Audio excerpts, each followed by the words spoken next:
ini kita akan berkunjung ke rumah salah seorang narasumber. Narasumber kami bernama Bapak Yustataming. Sebelum itu, izinkan kami memperkenalkan diri. Saya Daniel Kristi dari 10 IPS 2 absen 5.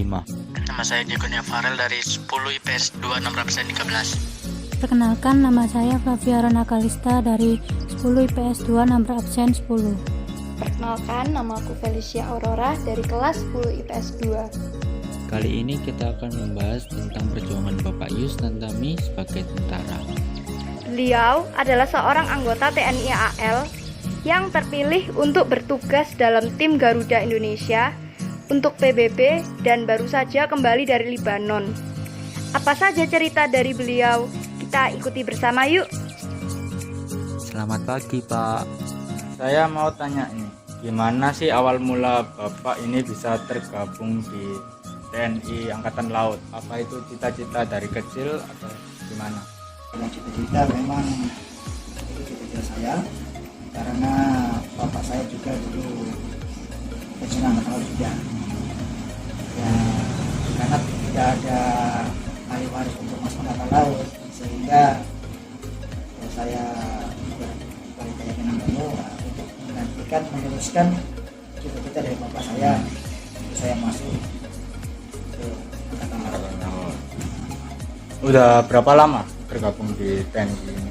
Ya kurang lebih sejak masuk itu tahun 1996 sampai saat ini kurang lebih 25 tahun saya dinas Angkatan Laut. Itu perjuangannya gimana? Kayak ikut sekolah khusus atau?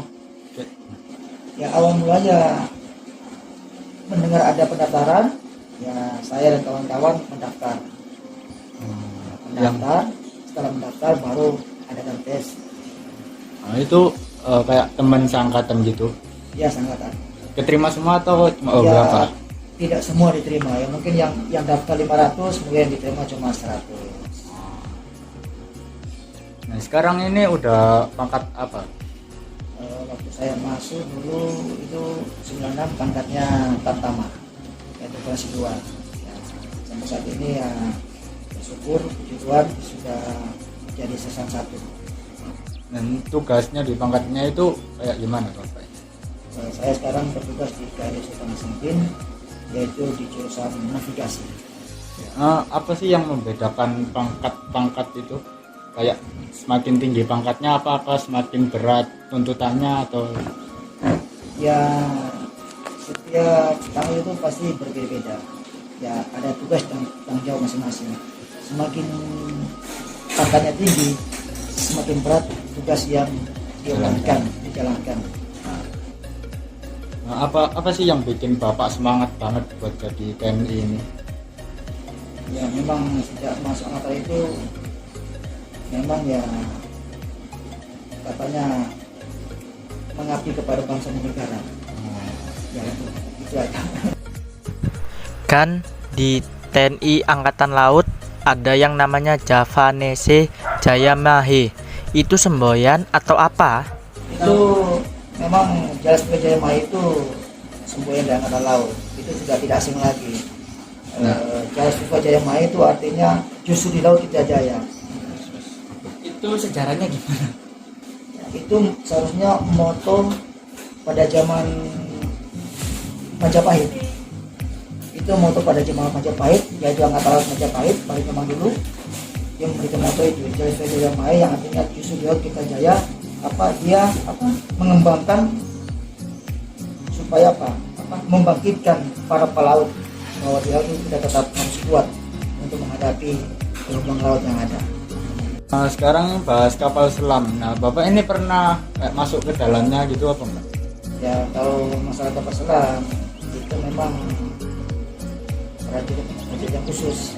Khusus. Pertama kita masuk angkatan laut itu umum.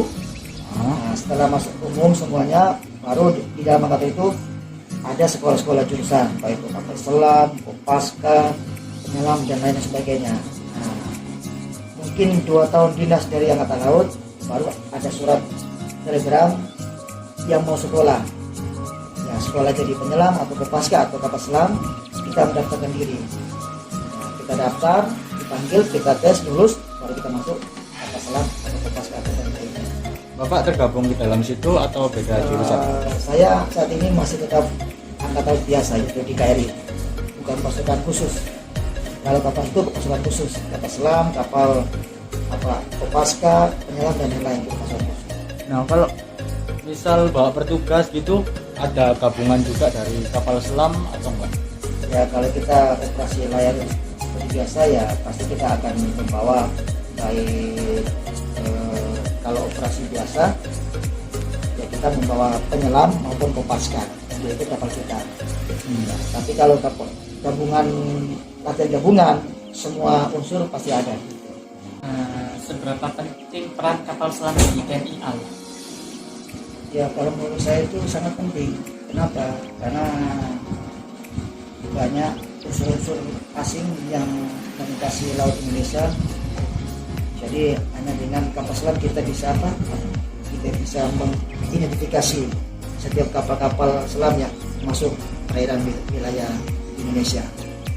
Kalau tanpa kapal selam kita tidak bisa mengetahui apa yang terjadi. Kalau yang KRI Nanggala itu kan juga banyak pro kontranya itu. Iya. Itu Bapak tahu gak sih? Wah, Tanggapannya gimana? saya tidak bisa itu bukan wewenang saya untuk menjawab untuk masalah negara, tapi yang saya dengar ya hanya tenggelam aja. Untuk masalah menjaga itu ada yang ngurus sendiri. khusus yang ngurus sendiri. Oh. Nah, barusan kan Bapak juga tugas di Lebanon ya, saya dengar-dengar. Itu ngapain aja sih di sana? Ya memang saya sudah kemarin pulang dari itu di Lebanon kurang lebih 15 bulan. Ya tugas saya di sana itu sebagai pasukan Unifil, yaitu di laut. Memang ada darat maupun laut. Ya, saya bergabung dengan yang di laut, yaitu di kapal, bukan di darat tapi di laut. Laut itu yaitu Unifil artinya apa? Unifil itu United Nations Interim Force in Lebanon, atau dengan kata lain MTF, Maritime Task Force, yang tugasnya yaitu untuk mencegah setiap senjata-senjata ilegal atau barang-barang berbahaya untuk masuk ke wilayah Lebanon. perairan Lebanon. Itu tugasnya kita Unifil. Dan selain itu kita melatih Love Navy. Love Navy di sini Angkatan Laut Lebanon, agar supaya mereka bisa melaksanakan tugas dengan baik dan bisa bekerjasama dengan negara-negara yang lain. Oh, jadi di sana itu kayak ngasih berbagi ilmu gitu ya Pak ya? Iya. Ke tentara Ya, Lebanon. tentara Lebanon berbagi ilmu dan mencegah barang-barang ilegal masuk ke perairan Lebanon. Di sana harus selalu siaga atau ada jam-jam istirahat yang sudah dijadwalkan gitu kan? Ya kita ada jadwal-jadwal dan bergantian. Ada waktu kita melaut untuk kita berpatroli, ada waktu kita untuk istirahat. Jadi bergantian setiap negara bergantian. Ada shiftnya gitu ya? Ada shiftnya. Mungkin kita kedai itu sambil istirahat, terus kita ngisi bahan bakar, ngisi bahan basah dan lain sebagainya. Setelah kita baru berangkat lagi. Jadi ada shiftnya kita bergantian dengan negara lain. Oh, kalau bahan bakarnya itu udah emang disediakan dari awal berangkat atau harus menghubungi untuk dikirim bahan bakar lagi? Sebelum kita satu hari sebelum kita sandar, kita sudah mengkontak Konfirmasi dulu. informasi bahwa kita akan ngisi bahan bakar sekian ton, air tawar sekian ton, bahan basah sekian hari. Nah, waktu di Lebanon itu juga pakai kapal selam atau cuma kapal yang Kapal atas air aja. oh atas air? Ya, kayak di Sultan Hasanuddin di Karangnam. Jadi di sana itu kayak sekedar mengawasi biar senjata gak masuk gitu ya? Iya, mengawasi baik udara maupun lautan. Laut. Jadi setiap kapal yang masuk wilayah Lebanon kita periksa. Jadi bukan kayak perang gitu ya? Oh, Pak, ya? bukan. Kita kan misi sana Misi apa? Misi perdamaian, bukan misi peperangan, bukan. Ya. Misi perdamaian. Nah, penting nggak sih Pak pendidikan TNI bagi remaja sekarang?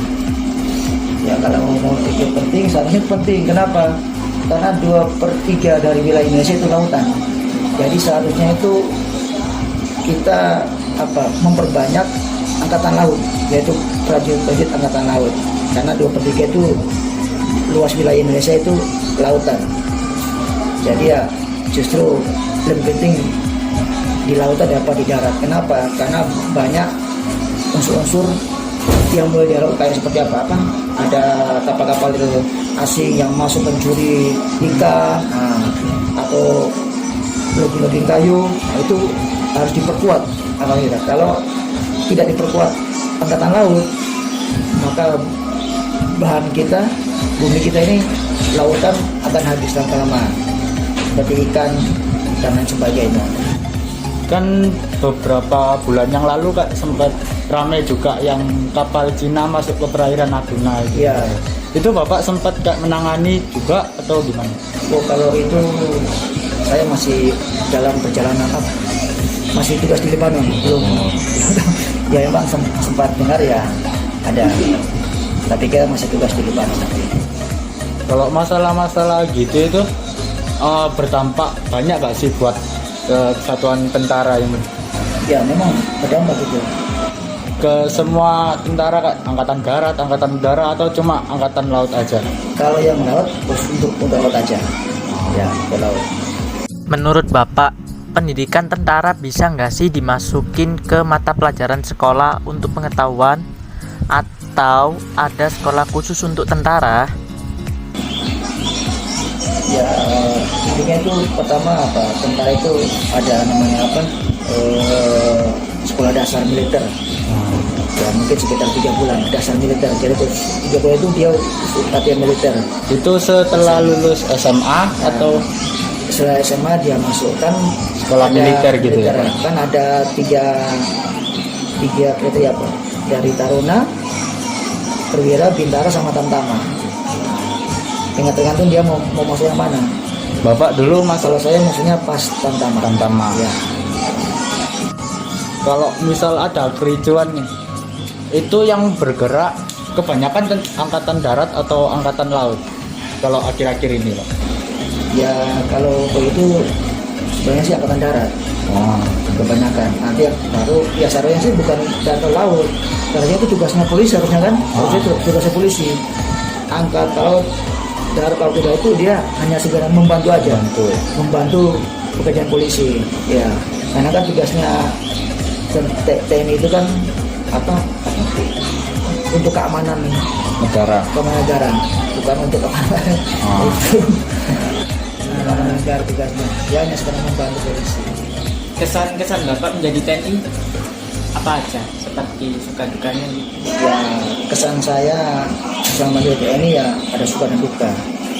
Ya dukanya itu ya pada saat tugas berlayar, pertama yang dilihat apa, ombak. Jadi wah kalau sudah di laut kena ombak, waduh sudah. Terus saya rasa itu satu hari, saya rasa satu bulan kalau kena ombak. Itu ya, itu kesan yang duka. Tapi yang sukanya itu ya saya bersyukur menjadi angkatan laut. Kenapa? Dengan menjadi angkatan laut saya itu bisa kemana aja, setiap pergi baik dari Sabang sampai Merauke, bisa mengenal setiap daerah kemanapun kita pergi. Ada pesan nggak Pak buat remaja-remaja sekarang? Ya pesan karena saya itu khususnya untuk para penerus bangsa. Ya satu hal yang ingin saya sampaikan yaitu jangan kita bertanya apa yang negara berikan kepada kita, tetapi mari kita bertanya apa yang sudah kita berikan kepada bangsa dan negara Indonesia tercinta ini. Itu aja. Oke guys, gitu aja podcast kita dengan Bapak Yustatami. Terima kasih Pak sudah menyempatkan waktunya untuk kita semua. Nah, teman-teman, setelah mendengar penjelasan dari narasumber kami menjadi sangat tertarik untuk melihat langsung seperti apakah kapal selam itu. Siang ini kami menuju ke Monkasel, monumen kapal selam yang ada di Surabaya. Monumen Kapal Selam. Monumen ini dibangun pada tanggal 1 Juli 1995 dengan tiket masuk yang dibanderol dengan harga 25.000 per orangnya. Kapal selam ini memiliki panjang 76,6 meter dan lebar 6,3 meter dengan jarak jelajah 8.500 mil laut yang dilengkapi dengan senjata torpedo. kapal buatan Rusia ini dulu juga berperan aktif untuk menegakkan kedaulatan negara. Ada beberapa fasilitas pendukung objek wisata Monkassel sebelum masa pandemik, yaitu yang pertama, Videorama. Yang kedua, ada di awal peresmian monumen ini juga menyediakan fasilitas hiburan wisata air Kalimas. Yang ketiga, ada panggung hiburan live music. Yang keempat, ada Taman Swarga Puspitaloka. Selain itu, di Monkassel juga terdapat ruang cenderamata bagi pengunjung yang menginginkan cenderamata Monkassel yang menyiapkan aneka ragam souvenir di sebelah gedung multimedia. Oke guys, sampai di sini dulu ya. Semoga bermanfaat bagi kita semua. Thanks for watching.